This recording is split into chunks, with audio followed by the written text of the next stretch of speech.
Hello, ഇതും വെട്ടിക്കോട്ട് അമ്പലത്തിലെ തന്നെ അമ്പലത്തിൽ പോയപ്പോൾ എടുത്ത കുറച്ച് വിഷ്വൽസാണ്. ഇതിന് മുന്നും ഞാൻ ആയില്യത്തിന് പോയ ഒരു വീഡിയോ ഇട്ടിട്ടുണ്ട്. അപ്പോൾ ഇത് ശനിയാഴ്ച ആയില്യത്തിന് കുറച്ച് ദിവസം മുന്നേ പോയപ്പോൾ ഉള്ള വീഡിയോ ആണ്. ഇത് 10 രൂപ കട. ആ കടയിരിക്കുന്ന എല്ലാത്തിനും 10 രൂപയാണ്. ചിലപ്പോൾ നമുക്ക് തോന്നും ഈ കടയ്ക്ക് എന്ന് വെച്ചാൽ ഇത് അവർക്ക് നഷ്ടമല്ലേ, പക്ഷേ ഇവർ സ്ഥിരമായിട്ട് അവിടെ ഇരിക്കുന്നത് കൊണ്ടായിരിക്കും.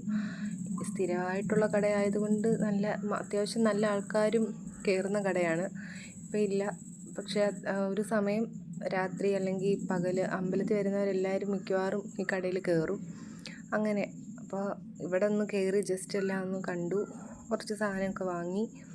പിന്നെ എല്ലാം ഇങ്ങനെ കണ്ടിങ്ങനെ പോവാം. പിന്നെ പുതിയ കടകളൊക്കെ വരുന്നേ ഉള്ളൂ. ആയില്യത്തിനോടനുബന്ധിച്ചിട്ടുള്ള വിൽപ്പനയ്ക്കൊക്കെ പുതിയ ഇതൊക്കെ സ്റ്റാളൊക്കെ അങ്ങോട്ട് ഇട്ട് സെറ്റാക്കുന്നേ ഉള്ളൂ.